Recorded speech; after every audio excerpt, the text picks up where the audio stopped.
2014학년도 수능 예비평가 국어 A형 기술지문 스마트폰의 위치 추정 지문 독해 함께 하도록 하겠습니다. 자, 여러분들 미리 당연히 다 연습하셨겠죠? 네, 먼저 해보시고 따라 하셔야 됩니다. 스마트폰에서 현재 위치는 GPS를 주로 이용하여 찾아낸다. GPS는 위성을 이용한 위치 추적 시스템이라고 하네요. 그러나 실내와 같이 GPS를 이용하기 어려운 곳에서는 인접 기지국을 활용하여 알아낸다.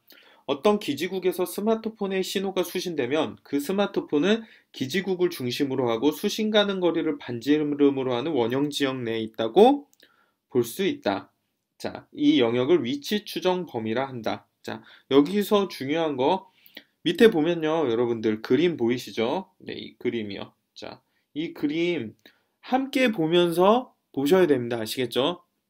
항상 이 그림에 대한 설명이 나오면은 동시에 보면서 이제 독해를 하셔야 되고요. 그리고 이 그림에 대한 설명이 나오면 여기에다가 직접 메모를 해주셔야 됩니다. 이거는 제가 독해 원칙에서 아주 중요하게 강조를 해서 설명을 드렸죠. 모르는 학생들 있으면 제 칼럼 정리, 포스팅 정리한 거에서 비문학, 지문, 독해 원칙들 꼭 확인해 보세요. 이거 다 읽어보는데 30분도 안 걸려요. 아시겠죠? 이 30분이 여러분들의 국어 점수를 완벽하게 바꾸는 시작이 될 수도 있습니다. 자, 여기 중요한 내용이네요. 어떤 기지국에서 스마트폰의 신호가 수신되면 그 스마트폰은 기지국을 중심으로 하고 수신 가는 거리를 반지름으로 하는 원형거리가 있고 이 영역을 위치 추정 범위라 한다. 네, 여기 중요한 내용 나왔으니까 어떻게 하라고요? 네. 이런 용어 나오면 반드시 형광표 이렇게 네모 표시를 해주거나 하자 그랬죠. 네, 한 기지국의 수신 가는 거리는 일반적으로 수백 미터에서 수킬로미터에 이른다. 자, 그런데 만일 두 기지국의 한 스마트폰의 전파가 수신되면 그 스마트폰은 그림 1의 음영 영역, 즉 두 기지국의 수신 가능 지역이 중첩되는 지역 내에 위치한다고 할 수 있을 것이다. 자, 이거 중요한 내용이네요. 그렇죠? 네. 음, 위치한다고 할 수 있다. 따라서 하나의 기지국을 사용할 때보다 위치 추정 범위는 상대적으로 줄어든다. 자, 여기 중요합니다. 요 내용. 자, 이런 거 나올 때 어떻게 하자 그랬죠? 뭔가 변화관계나 상관관계가 나오면 반드시 필기를 해주자 그랬죠? 기지국의 수가 늘어나며 위치 추정 범위는 줄어든다고 했습니다. 자, 요 정보가 요긴하게 쓰일 수도 있을 거예요. 자, 실제 통신사에서는 통화가 끊어지는 현상을 막기 위해 수신 가능 지역이 서로 중첩되게 기지국을 설치한다. 네, 이렇게 여러 곳이 중첩되면 당연히 비는 공간이 줄어들게 되겠죠. 그러나 현실적으로 기지국 수를 늘리는데 한계가 있으므로, 네, 여기도 중요한 내용이 나오네요. 한계가 있으므로, 네, 똑바로 보겠습니다.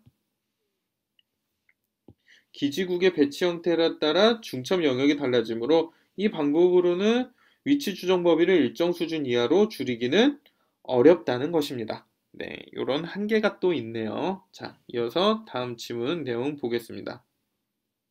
자, 전파 세계와 거리와의 관계를 이용하면 더 정확하게 위치를 파악할 수 있다. 네.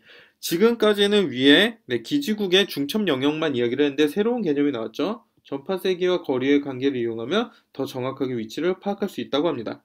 이상적 상황에서는 전파의 세기는 송신기와 수신기 간 거리의 제곱에 반비례하므로 수신된 전파의 세기를 알면 기지국과 스마트폰 사이의 거리를 알 수 있다. 자, 이렇게 비례 관계에 대한 내용은 반드시 밖으로 필기하자 그랬죠.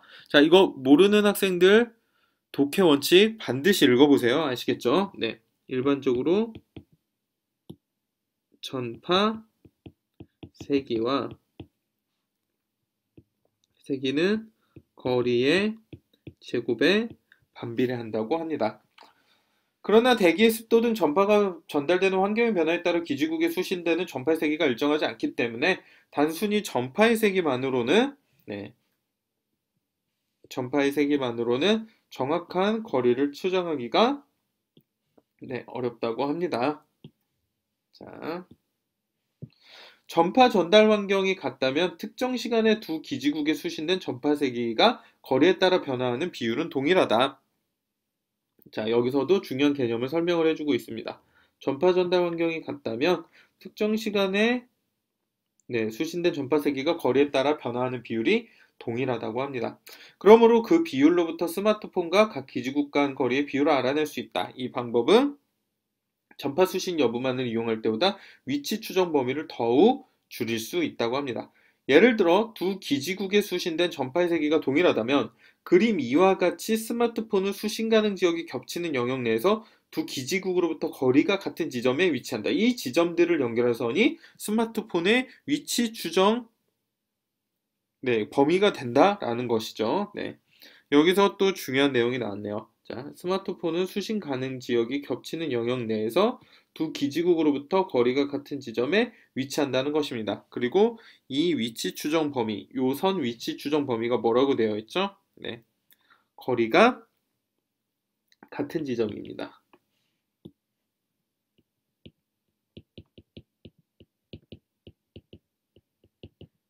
거리가 같은 지점이라고 합니다. 이론적으로 기지국이 3개인 경우 각 기지국에서 수신한 스마트폰 전파의 비율들과 그에 대응하는 각 기지국과의 상대적 거리 비율이 같아지는 지점은 한 점이라고 합니다. 자, 여기서 이제 한 점으로 모아지는, 가장 정확해지는 거죠. 이 개념에 대해서 설명을 하고 있네요.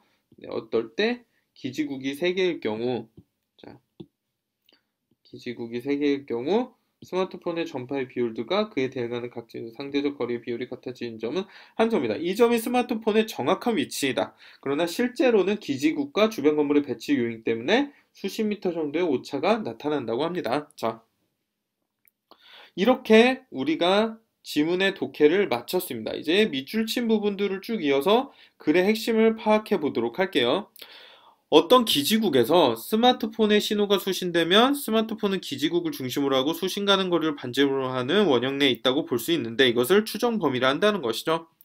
이 추정 범위는 중첩 지역 내에 있다고 할 수 있는데 이 중첩 지역을 줄이는 것은 현실적인 한계가 있다는 것입니다. 전파 세기와 거리의 관계를 이용하면 더 정확하게 위치를 파악할 수 있는데 단순 전파의 세기만으로는 정확한 거리를 추정하기 어렵기 때문에 두 기지국에 수신된 전파 세기가 거리에 따라 변화하는 비율이 동일하다는 것을 이용하면 정확한 위치를 찾을 수 있다는 거죠. 이론적으로 기지국이 3개인 경우에는 정확한 위치를 하나 찝을 수 있지만 수십 미터의 오차가 실제로 발견이 된다는 것을 설명하고 있습니다. 요 정도만 머릿속에 집어넣으면 돼요. GPS, 기지국을 이용해서 스마트폰의 신호를 이용해 위치를 추정할 수 있는데 단순히 기지국만 이용하면 정확하지 않고 전파 세기가 거리에 따라 변하는 비율을 알면 정확히 찾을 수는 있지만 오차는 어느 정도 있구나. 이 이야기를 하는 거구나. 자, 여기까지만 알면 됩니다. 아시겠죠, 여러분? 이것을 알고 문제를 풀러 들어가면 됩니다. 어차피 세부 내용 확인하는 것은 여러분 지문 왔다 갔다 하면서 풀어줘야 돼요.